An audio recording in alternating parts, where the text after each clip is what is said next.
Karen, Yes. remember that movie? Yes. Oh, which one? What movie? I What don't know. movie? You know how good my movie memory is. I never remember any Which is movies. why I'm asking you. Oh, okay. But you'll remember this one. Okay. Remember the movie The Matrix? I do remember I that one. thought you would know that. Now, what if we are all just extras in some kind of cosmic matrix? Oh. You know, working, stressing, doing laundry. Well, shoot, then I'm going to start slacking. Well, but the thing is that we might be doing that, but then the real us is actually screaming at us to wake up. Oh. What if that? That sounds very frustrating. It does, right? Yes. It explains a lot then, right? Doesn't it? Well, today's guest actually did wake up right in the middle of a high-powered law career. Oh. He left the courtroom, unplugged from fear and stress, and discovered a path to peace and purpose that's actually practical. Right. So get ready. We're about to learn how to break free from the illusions of fear, lack, and separation without having to fight any agents. Mr. Anderson. That's good because I'm not that flexible. My name is Will. And I'm Karen. And unlike Mulder and Scully, Both want to believe. so we've embarked on a journey of discovery. We've talked to people deeply entrenched in the spiritual and metaphysical world. We've thrown ourselves into weird and wonderful experiences. I even joined a coven of witches. And wait, you joined a coven? Yep, all in the interest of finding something Anything. that will prove that there's something beyond this physical. Three-dimensional world we all live in. This is the Skeptic Skeptic Metaphysicians. Hey there, I'm Will. And I'm Karen. Welcome back to another matrix-busting, fear-shattering, soul-liberating episode of the Skeptic Metaphysicians. Sounds very exciting. I know. Our guest today is a former attorney turned spiritual matrix escape artist. See, after years of chasing external success, he woke up, ditched the fear-based grind, and discovered how to live with clarity, peace, and presence. And now he helps others break free from the matrix, stress, anxiety, and societal conditioning to reconnect with their true selves. No red pill required. Well, that's good. I'd like to welcome to the show, Casey Berman. How you doing today? I'm doing great. Thank you so much for having me. What a great introduction. I got to write that down. 'Cause I got to start talking about myself that way. I love it. Yeah, Thank it's you very so much. exciting. You know what? We got to start charging for those introductions. People keep telling us that they like it. So, you know, we could be like Just introducers. yes, That's it. full time. We'll just walk around with you wherever you travel. We go. We'll introduce you right before you walk in. Yeah. Those guys, talk to them. Yeah. Yeah, we've got a new career path, Karen. At restaurants. Right. In the park. That- Hey. But coming out of the bathroom. In the restroom. Hey. All right, Casey. But we're excited to talk about this conversation because that matrix thing is everywhere these days, right? It is. And it's kind of creepy. It is creepy. It freaks me out. Does it freak you out? Well, it's not. We're not talking about living in a simulation here. We're talking about like living in fear and stress and that kind of stuff. Okay. You know, it's matrix-like. Right? Okay. Yeah. I like that better. I mean, that's not good, but now I'm not We afraid. can go anyways. there. I actually just saw The Matrix on an airplane a few weeks ago. Oh. And, I remember someone years ago saying, really opened my mind when someone said, The Matrix is not a movie, it's a documentary. Oh, I've heard that. It's Yeah. talking true. Have you heard? Yeah, that really opened my eyes to the power of that film. Right.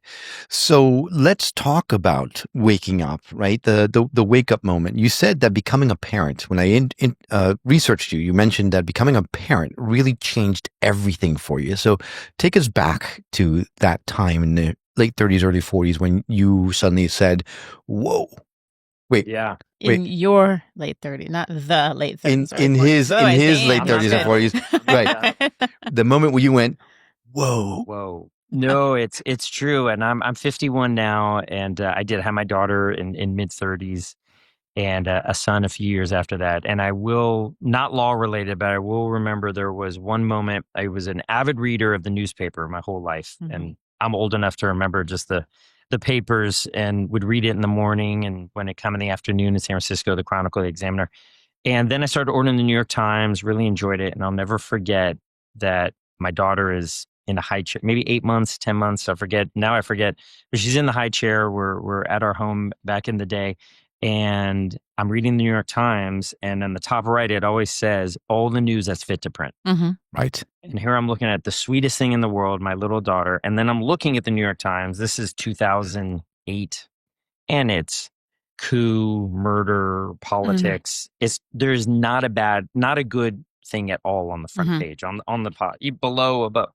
And I remember thinking, wait a minute, this is not all the news that's fit to print. As I'm looking at this new little angel next to me, and I canceled my subscription right then and there. Wow. Yeah, called and said I'm done. And so that was one of the moments when you have a family, not that necessarily my daughter was this beacon of perfection, but just you start looking at things differently, and you start looking at things, beliefs or comments or culture, that you look at all the news that's fit to print. Okay, I trust the New York Times. Here you go. I didn't trust it as much anymore. And so having that family, having someone to provide for, someone to protect, but also children, you learn patience, you learn a moderate tone, you learn a lot. So that was one moment I remember that kind of just pulled me out of momentarily a lot of the beliefs that I had. And then what I was happy with is I actually acted on it in this matrix. I actually canceled it, which was hard for me to do because it was a real routine for me. But that was one moment where fatherhood really kind of put me on more of that spiritual journey. Right. And we've talked a lot on the show about putting down the phone, moving away from media, disconnecting, being in the present moment, enjoying the time that you have with your friends, your family, at the moment that you're having. Yeah. There is, not to place the blame completely on the media, because it's coming at us from all different sides. I mean, social media even has the word media in it, right? Because it's coming at us from all over the place. So how does someone actually take the leap and say, I'm unplugging this thing from the back of my head and waking up to what life is actually about? How does someone do that? I'll answer that. And a story came to mind. I was reading years ago, and there was an artist in France and somewhere in Europe, and this woman, and beautiful garden, and they asked her what her favorite TV show was, and she said, well, I don't watch TV. I don't want to watch other people's lives. I want to live mine. And that always rung with me. And I'm not saying you never watch TV. I'm a big sports fan. I love watching sports, but it really spurred me to kind of create my own, as opposed to just consuming, create my own. But one thing to really take that leap and pull that plug is that it's not a leap at all. It's a baby step. And this is what we tell, we help attorneys to leave the lawyer practice and move into non-law careers they love, they're good at, they pays them well, and so on. And that is one of the major issues they have is, oh my God, Casey, I have to quit my job now. And what if the job doesn't work out? And I'm saying, you don't have to do anything right now. I'm asking you to take a baby step. A baby step might be signing up at our website. A baby step might be just going to admit there's a fear or a blocker. A baby step might be an informational interview where you reach out to your nephew who works at Netflix and knows someone in the entertainment, and you literally go get coffee virtually or in person with a nephew. No one knows anything. You're not doing anything. You're not burning any bridges. And so it's really a baby step. And I can get into specific baby steps if you want. But the first thing I really like to get across is that no giant leap is needed here. Right. Small, iterative, gradual steps is really, and confidence, it isn't I'm confident and then I act. It's a flip. It's I act with a little smidgen of confidence, but I act and then the confidence grows. And that's really what the dynamic is. Well, I'm glad you brought that up. Go ahead. Because, and I do want to talk more specifically about the little steps that we can take, but you didn't take a baby step. You had a legal career. Yes. That you just said nope and dropped it, and you took a baby step, not a baby step. Big right? baby. Yeah. How did you get? What forced you? What made you do that? Yeah. So as a little context, I always, I'm graduated college in '96 and graduated law school in '99. Went straight into law school. I wasn't a doctor. I talked well. So I love stories. So just go to law school. I mean, back then I talk about opportunity cost. There was this little company called Google and Yahoo down the road in Silicon Valley. I didn't even think about, right? Like, what if I had gone? So, and then went to law school. I got a good job and then a great job, in-house counsel. I had the job everyone wanted from '01 to '05. But my friend always says, the best way to get Casey to leave your company is to promote him. And what he meant by that is I don't want the corporate trappings. I'm a people pleaser. I was more back then. So I was really, really good at the corporate ladder and so on. And I could do a good job there, but just there was something inside of me. And so, but what happened in 04, 05 when I left was, and I leaped. And I remember my mom walking into my condo at the time in San Francisco, my little apartment, and she was nervous for me, of course, my mom and dad, but she put a magnet that said, leap and the net will appear. And I said, well, if my mom's okay with this. But I made a calculated risk. I had money in the bank, but I left. I left in-house counsel. I did software licensing. It was a .com. It was a profitable company. It was a peach job. Peach job, a lot of money. I had the becoming general counsel in Silicon Valley path. But I was like this every morning. I was negotiating agreements. It was stressful. I had salespeople. It was great. I loved the job. Don't get me wrong. I absolutely loved this job. It was great. Taught me a ton. Over time, though, I just wasn't aligned with it anymore. And I just had to listen to that because I knew I'd be doing it over time. I'd be doing it for the money. I'd be doing it for the stature. I'd be doing it to please people. And so, before I got married in 04, I quit. Had some money saved up, and I said, I'm gonna figure this out. And I definitely had a lot of bumps and bruises. Don't get me wrong, but that's kind of my personality. So, and I had a good support.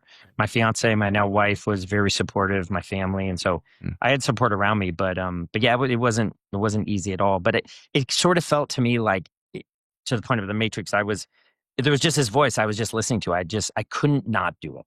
Right. Well, what's interesting to me is how difficult it can be, I guess, to stay unplugged, because it's easy to fall back into those routines. And I was speaking to someone today who told me about a friend of hers who had had cancer, and she had had a double mastectomy and survived, and she was fine. It had been several years cancer-free, and they were having a conversation, and she actually said, I missed the time I had cancer. And my friend's like, well, how? Why? And she said, because that's when I paid attention to life. That's when I noticed things. That's when I was present. And so she had this wake-up call, this unplugging, but I guess, life got in the way, or I don't know, but she kind of went back into it. So how do you do that? How do you stay unplugged when it's so easy to fall back into that trap? Yeah, so I don't stay unplugged, but I recognize when I'm plugged in, I recognize that I'm plugged in. I try to. That, okay, I am plugged in. And there are moments where I don't recognize I'm plugged in. But one way, I think Michael Singer talks about this, where he talks about how, if we were to have all of our 5 senses, right now, if you watch a movie, James Bond, we hear what he hears, we see what he sees. But we still know we're Casey in the audience. Now, if we tasted what he tasted, if we felt what he felt, if we thought the 5 senses plus thoughts and emotions, if we had all of those experiences of James Bond, we wouldn't be ourselves anymore. We'd be James Bond. And the issue is we are playing the role of Casey Berman. And I think I'm Casey Berman because I experience this matrix reality construction world, whatever you want to call it, through my 5 senses, which, by the way, are all coming in. You don't taste out, you taste in, right? You don't hear out. You hear. And then I have thoughts and emotions. So those 7 ways of sensing things is me in this movie. So when I can pull out of that meditation, quieting the thoughts, pulling out and kind of look at myself, which is so hard to do. But when I can do that, then I am observing my own movie in the same way I'm looking at James Bond on the screen. So there's 2 ways I do it. One, when I'm plugged in, I try my best to say, okay, I'm plugged in here. The other way is to actually unplug by finding one of those 7, usually the thoughts, one of those 7 to kind of collapse that thought. And so when I do that, it's a bit of an escape valve for 8 seconds, 10 seconds. And I'm able to look at myself as that impartial observer. It's very difficult. I forget to do it because it's so fun to be angry, isn't it? It's just Well, I've got Eckhart Tolle talks about the fear body, the pain body, and it makes a lot of sense, and we're gonna dive into that at some point in the future. However, I hope that makes sense, though. But that's kind of how I do with that plugged in thing. Yeah. And I really appreciate your perspective, because some people are like, well, just once you're unplugged, it's just easy. You're in this bliss. So I'm like, okay, here's a real guy telling us a real experience that I think we can all understand and relate to. Right. So the key to what you said earlier, to me was you were no longer aligned Yeah. with what you were doing. And I think that is such the crux of this conversation, because I think more and more people are feeling misaligned with what they're doing, but they feel like they got the golden handcuffs on. They feel it's impossible for them to get out of what they're doing. So this brings me now to, if you feel misaligned, if people walking around in complete autopilot, a lot of us are, let's talk about these baby steps. How do we get out of the matrix? Give me some examples of what specifically someone can do. No, I'll lay out our process now. So grab an old school pen and paper if you want. Mm-hmm. You know, we're going a little touchy feely. I'm ready. I've got my paper and my pen. Good. No, but for everyone listening, happy to take it through. I want this to be as actionable as possible. And, I go this route, but as you can tell, I'm a type A. I deal with lawyers who don't put up with any of this and, just action. And so I try to find that way of showing how getting into the zone. I'm a sports fan who are more tough than sports stars, right? But you see the most successful ones, Tom Brady talked about a lot. You just get in the zone. You're not even thinking. You're just feeling. It is a feel. So the process really is, the first step, really, baby step, is to overcome or mitigate or move forward notwithstanding of your fears. So recognize blockers. Recognize, oh, I'm not afraid of anything. No, you are. Yeah. Okay. Yes. Conscious, there's golden handcuffs. I'll never make money out of the law or in another job. This is the best I'll do. My parents will be disappointed. It'll take so long. Big fears, small fears, however you classify them. But the first step really is just to settle and just to observe what's getting in the way. What's the blocker, the fear, the doubt, as you mentioned. That's really the first step. Kind of step 1.1 to be or step 2 is around identity. A lot of lawyers have this. So this could be a blocker. You can separate it also, but how is my identity tied? So the James Bond, Casey Berman, I'm not really Casey Berman here. I mean, quantum physicists have said this doesn't exist. I believe my bones and the concrete exists, but it really, really doesn't when it comes to the physics of it all. But I'm in here, I'm plugged in, I'm going to believe that this hand exists. Okay. I believe there's an identity of Casey Berman. I'm a lawyer. I have my glasses. I wear glasses. I'm smart. I'm manly. I'm this. Whatever your identity is, looking at your identity, because particularly from unplugging from a career, from that auto zone, some of the time reasons we're in that auto way is because we think our identity is tied to it.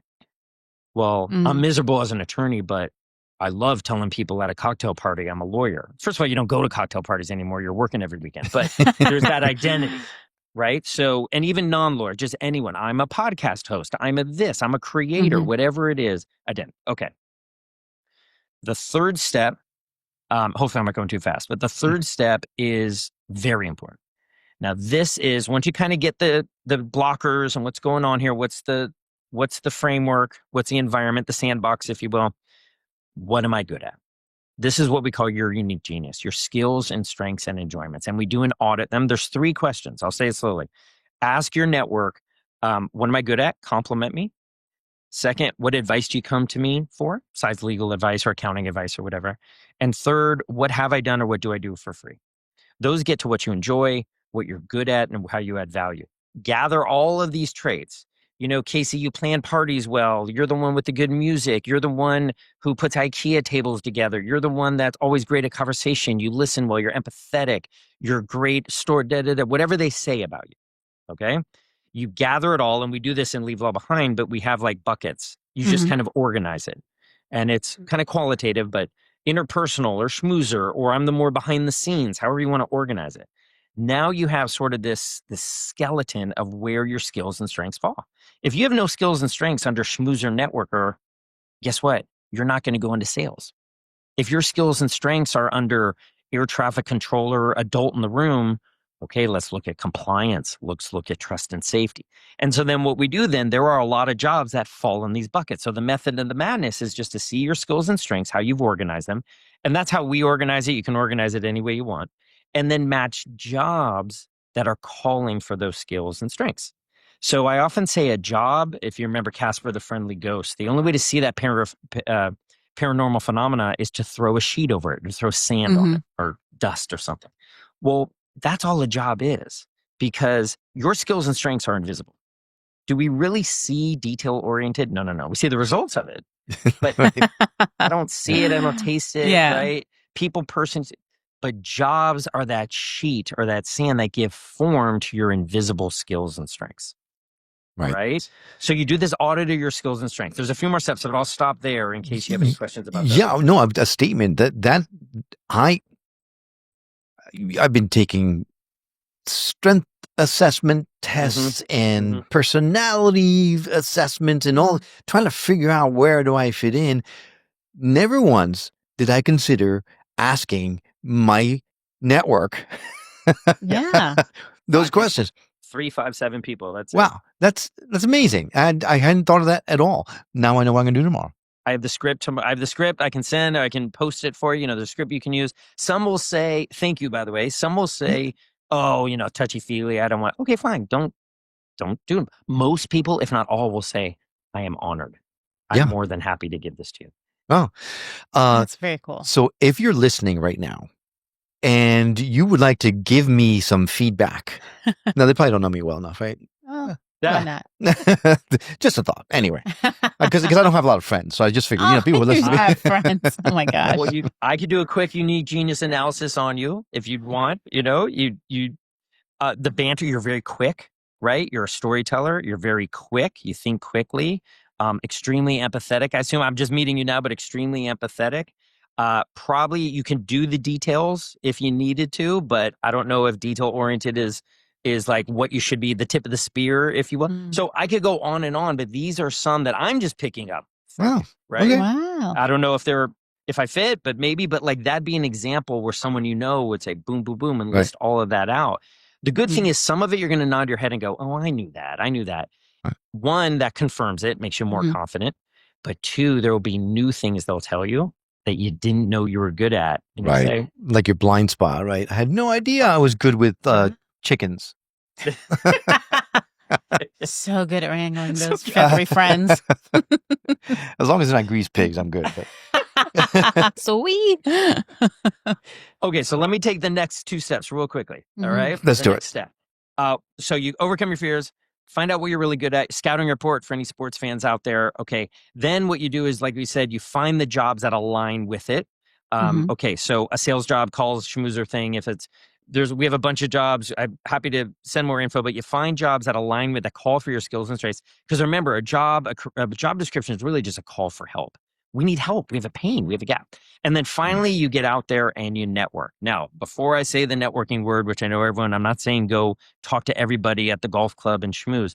It's real. Now that you've done the unique genius work and you've identified the job or jobs, 2 or 3 jobs that you're a fit for, that you add value for, it's very focused networking. That's who you network with. People who are in those roles, adjacent to those roles. And you can apply online, but let's be honest, you're not going to find many jobs on a job board. You then reach out and do informational interviews or coffee chats. Hey, well, I know you do such and such, or your nephew does such and such. Can I take 20 minutes, just kind of ask? And you keep doing these conversations. You got your spiel down, you're tight, you've done audio skills, you present very well. And finally, someone is going to say, send me your resume. We don't have a job opening, but we might. Let me get you into our system. 3 months later, you're creating the job description with them. I see it happen all the time. So I'll pause there, but those are really the baby steps that you can take to kind of unplug out of a career that you don't like and really start moving actionably, realistically into something. This could take 3-6 months. If you really want to do this, be careful what you ask for. It may happen. So. See, I love this though, because it's like you said, you don't have to just like cut the cord and, because a lot of people don't have money saved up. They're working, they're living paycheck to paycheck. And so this is an easy way for them to start without jeopardizing their current situation, still being able to pay the rent, feed the kids and all of that. And do stuff that's much more aligned with what they want to do. And make their way. They're called. Yeah. That's I fantastic. That Thank you. Money. We talk about money. We have a whole module about money. We're very open about money. I always say, I never want you to trade a job you have anxiety about for the anxiety of not being able to pay your bills. Don't make that trade. Yeah. Keep that job Yeah. you don't like, but keep that money coming in and just do this on the side. Even with people who have little time, it is possible. Yeah, that's great. That's really great. So, how do people know? Because there are some schmoes like running around out there. Some people might be in the room who, Except for you don't run. oh dang! I run. I just Walking run. around out there. There's some schmoes. I just run funny. That's all. My nose runs all the time. Oh, ew. No, so there are a lot of people out there who maybe they're feeling like blasé. They're on autopilot. They don't know truly that something's not aligned. How does someone identify the fact that they need to make a move? If they're feeling blasé, that's a good indicator. But I think, I guess what you're saying is if they're not in tune, how will they hear that signal? Yeah, How exactly. will they? Yeah. Many don't. Many don't. And hopefully they stumble across your podcast. Hopefully they, I will tell you what hit me. And I would just tell folks that even if you're blasé or just in a slumber and so on, you're not awake yet. I get it. We've all been there. One real quick story about how it hit me. I was feeling a little disgruntled with things, and then we had an all hands meeting.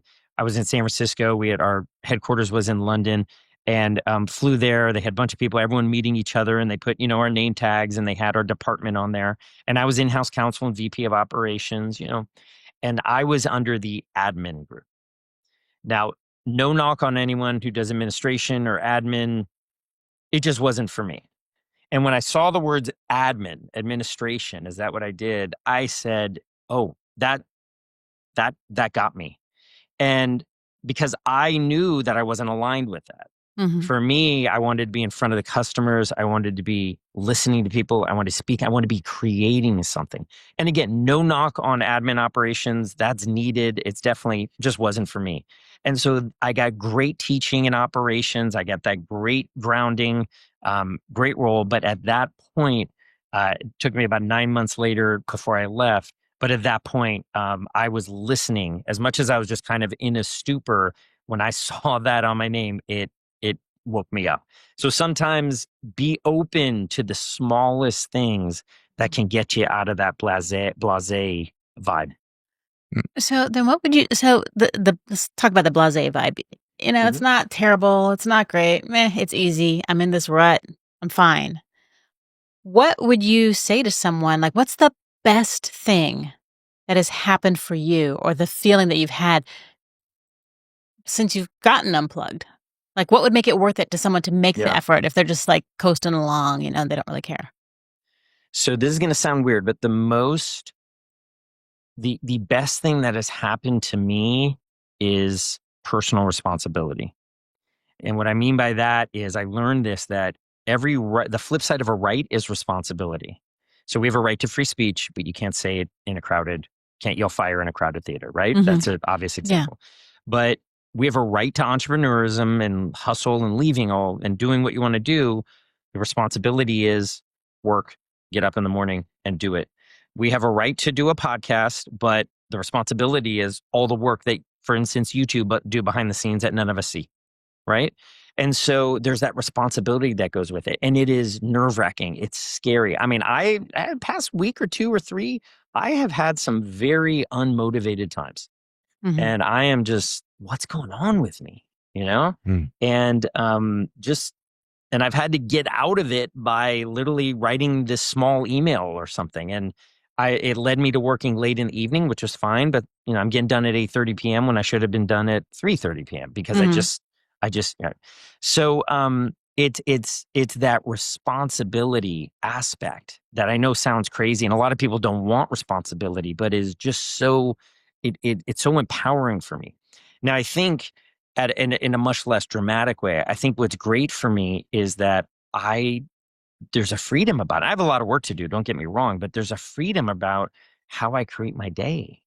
And I have to get up early, the kids, school, get them out and so on. So it's not, I'm sleeping until noon every day, but there's just a freedom to it. If I want to, I take off. I Mhm. block off my Fridays. I block off Fridays.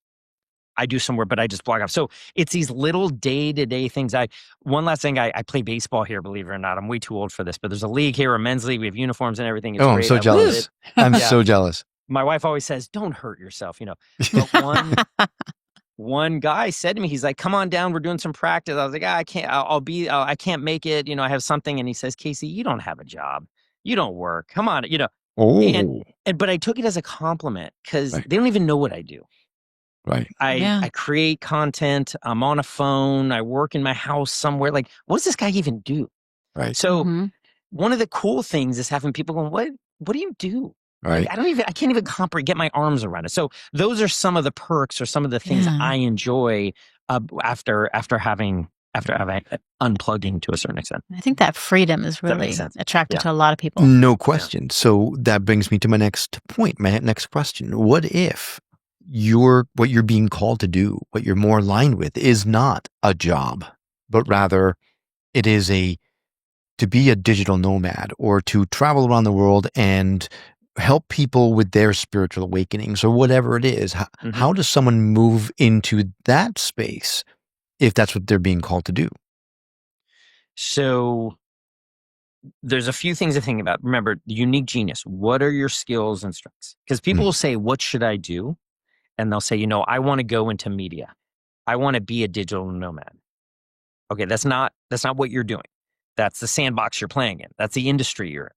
So Mhm. the first thing is, if you're going to be a digital nomad or you're going to be a coach, again, what are your skills and strengths? I always go back to that, because if you want to be a digital nomad, but you're not good at, digital nomad could be anything. Could be a Yeah. coach, could be a copywriter, could be anything. So what are your skills and strengths? That's the first step. But if they do want to go be a digital nomad, then to do that is to physically break free from a lot of the confines of the subway and going into an office building and all of that. And then just learning the new routine. And I've had to do that. I've had to scramble to get internet connection in Italy and in the Middle East and places. And That's pretty good enough? that's pretty Yeah, I'm like, badass. I don't feel sorry for you. No, that's pretty badass. So But yeah, right? Yeah. Yeah. So to answer your question about how do they do it, it's again, baby steps. Go talk to people who are doing it. Start it on the side. Leave All Behind was started on the side while I had a W-2 paycheck. So start it on the side. Start building it. I will always say some things should remain a hobby. Some things should remain a hobby. Right. Yeah. Not Right. everything needs to be a job. Thus my baseball playing. Yeah. Right. I bet at the bottom of the order. I'm just having fun. So, but yeah, there's just so many ways, opportunity. I think what it really takes is that energy. I was leave all behind. I was writing blog posts at 11 o'clock at night. You have to. There is a little bit of that hustle and get it going. Not Sure. forever, but you got to put the fingers on the keyboard sometimes and get it done. And what if someone doesn't want to work at all? Is there a plan for that? That's a whole different lifestyle, but yeah. It is. I guess It that bridge is. is pretty comfy, right? It is. Now, being a lawyer here, it depends how you define work, right? So if someone doesn't want to work in the traditional sense, being told what to do, being for profit for shareholders, yeah, I get it. But if someone wants to create, kind of have their own vibe with ChatGPT now, you've got your own assistant. Some people won't view that as work, right? What'll happen then is, okay, great, I can do all this. What happens then is, then the imposter syndrome. Who am I to have my own podcast? Who am I to have my own blog? Who am I to become a coach, right? Right. Then a lot of that can come and that can block you. Right. Do you believe that we as a society as a whole are waking up to these kinds of messages, or is it just specific people? I do believe that we as a society are macro and micro. I think that the internet obviously has been a phenomenal way to do it, because back in the day you were listening to Tony Robbins DVDs, or you were, by books, Napoleon Hill and things along those lines. The way that we can distribute through the internet it's obvious how much scale there is. I think that if we were to doubt people were waking up, it's because of the media, because of the extremes get all of the headlines. I mean, if you look at Drudge Yeah. Report, one of the top visited websites, look at all of those headlines. It is extreme. It is Newsom, Trump. It is whatever spectrum you're on, they are always choosing the extremes. Mhm. And the 80%, 85, 87% of us who are moderate, who want to care for our families, who want to take care, who let people pass in traffic, all of us, I think, are waking up, and we are not going necessarily to to some divisive YouTube channel or TikTok channel, but rather we're listening to Right. this podcast. We're listening to someone with a law of attraction on Instagram or whatever it is. A lot of people are doing it. And so I do, it's just not reflected on a lot of, you don't see ABC or CNN saying the main headline is not people who just met each other had a fun and nice conversation. You don't see Right. that. Right. So then I would addend your steps, your baby steps, to say the very first step is put the damn phone away, right? Yes. Put the phone down, stop Yes. looking, doom scrolling through the social media accounts, stop reading the headlines. And I actually turned off my notifications for my social media because every time I was so programmed. Every time my phone, ding, what's happening here? Ding. Now I'm still doing it because now I'm getting headline news, right, being beamed at me. So that's the next thing I'm going to do is I'm going to turn off notifications on that stuff. But the very first step, put the damn phone down. Second step, turn off your TV, or at least if you're gonna watch TV, watch something like new reality TV, which is like stuff that will feed your soul, not shameless plug, right? No, not at all. Not a shameless plug at all, but it's something that's going to feed your soul, not eat your soul, right? Because that's exactly what's happening. Because we talk about it all the time on the show, and when we talk to people, the media is actually feeding off of that energy. How many clickbaits do you see that the sensational headline that says you can't miss this, you're not going to believe? Yeah, then you get more clicks, and then the advertisers want to advertise because now you're going to make money for getting the clicks. Right. So you're putting more of the scandalous stuff. Right. And we are programmed to respond to that kind of stuff, right? I used to work in news, and the old cliche slogan, if it bleeds, it leads, right? So we totally, it's only gotten worse. Yeah. So first step, put the phone down. Second step, turn off the news. Well, put the phone down unless you need the GPS, because who knows where I'll end up. That's a fair, I need that. I need that GPS. Fair point. Sorry. But I guess we can get you a little separate GPS device. These like the little Garmin's that come out like in the whatever 2000. That's right. One thing that I would keep the phone, turn off the notifications, but one exercise that I love doing is when I walk my dog is I do voice to text in my phone. And that's one way I can write or create. And my kids roll their eyes, voice to text, such an old thing. But when I get my fingers on the keyboard, now I'm concerned about typos and periods, and I don't type that well anyway. When I go talk, email myself or into a Google Doc or whatever, and I'm just sitting there with my headset on, just stream of consciousness and ideas come out and flowing, whether it's something personal, how you feel about something, or for work. So just a thought that's one way that I do, just a real actionable way to become a creator. Right. Yeah. So basically you're using the phone as a tool to help you versus... He's much better than my voice to text. So Yeah, that's true. I've told people we're getting divorced and not checked it and sent it. I propositioned a friend's husband once, and then I'm like, oh my God, what did I send? Because it autocorrects, you know, and I don't check it. I'm like, it's terrible. But yes, if you have the skills... a Google Doc, not in a live text. So it's okay. See, that's smart. Right. So open up Google Docs and then talk. Don't. Or I could just stop. I just need to go back to calling people. Well, now we're back to ChatGPT, right? You can now always just open up ChatGPT and have a conversation with ChatGPT, and it'll talk back. It'll talk back, and it'll be like a sounding board. That's right. And I'll say, why'd you leave your husband? And I'll say, no, I went to the store. Divorce. Looking up listings for Casey Berman attorneys. Right. So let's talk about what it is that when you said a couple of times during this conversation that you help people in this, you help people in that. How is it that you help people? So, Leave Law. If someone goes now to leavelawbehind.com, a lot of free resources there. You can check it out. And this was a blog I started back in 2009, just getting my ideas out there, turned it public. Google picked up on it, and taken off from there. And so we help unhappy attorneys to do what we've talked about, to really understand what they're good at, their transferable skills. Many of them say, I could just have lawyer skills. What else could I do? And so we help them understand that and find roles. We've helped hundreds, I think almost 1,000 unhappy attorneys to move into non-lawyer sales, operations, recruiting, compliance, you name it. And so I'm just really helping them, and they love their jobs. They just absolutely, they pinch themselves. So, and then I'm also started CaseyBerman.com, which had a lot of hesitation. I've had to really push to do this. Who am I, right? But I had people ask me, I know I'm not a lawyer. Can you help me? And so I've started there to help non-lawyers, and I'm starting to write there about these type of themes as well for non-lawyers. But those are the two areas where I help and how I help people. All right. So then these websites, would you say they sound like a fantastic business. Would you say they're more kind of led by your desire to be an entrepreneur and have these businesses, or is there a spiritual component to why you're doing this? It's a great question. And I think it was a spiritual component before I even knew really what spiritual was, right?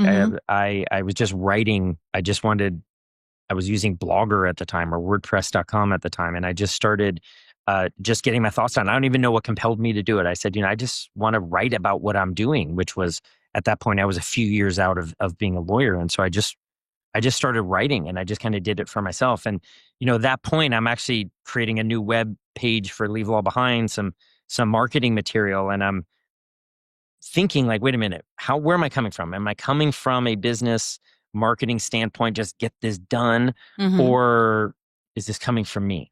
Like, where am I coming from? And I had to take a pause, because I was like, I want this done by next Friday. And no, it's going to take a little longer. I need to sit with it. So I do lose myself. I get plugged in too much.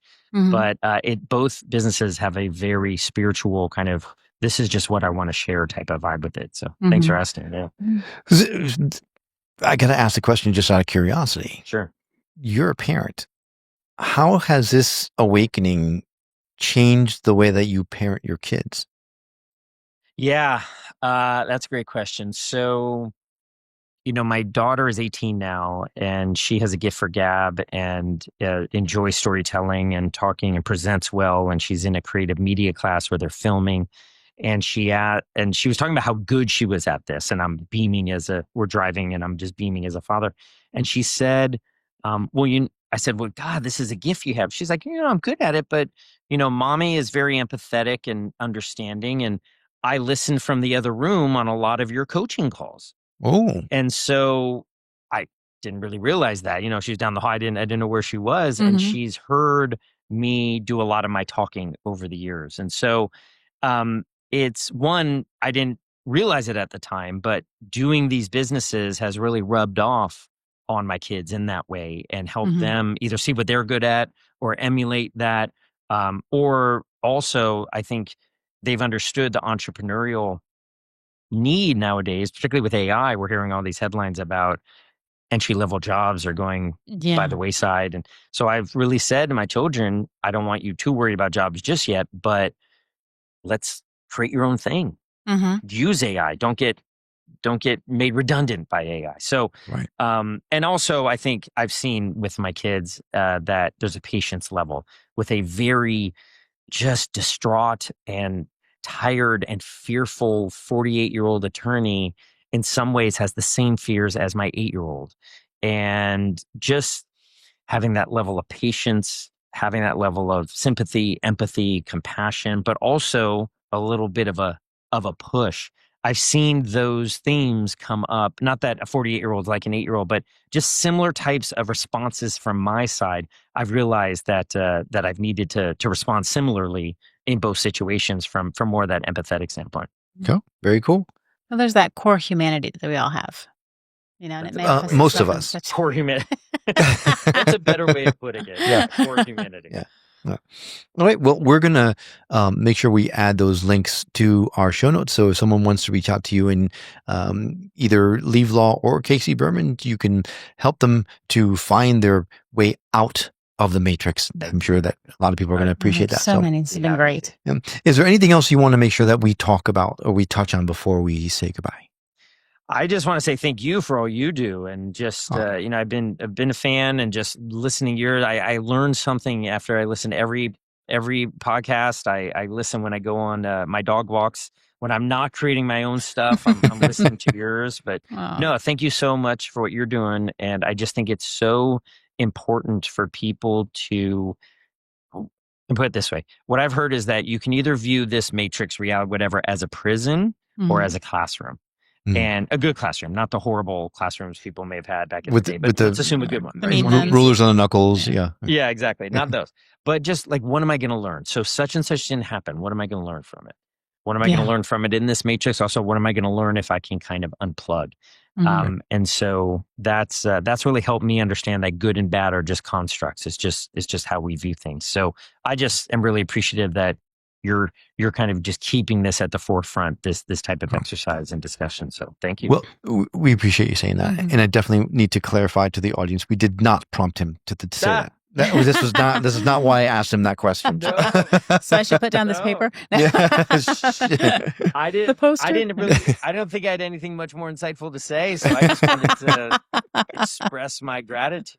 And yet that little gem at the end was perfect. Was wonderful. I think that was very insightful. Yeah, that was.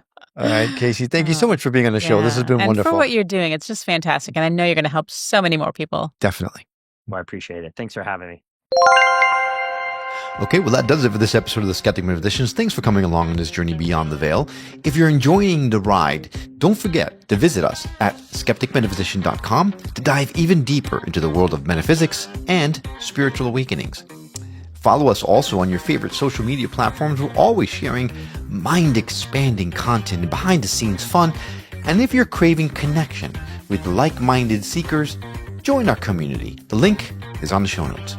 And hey, if you're feeling the vibes, help others find us by leaving a review on Apple Podcasts. It makes a huge difference, and we would be so grateful. Until next time, keep questioning, keep seeking, but most of all, keep your mind open.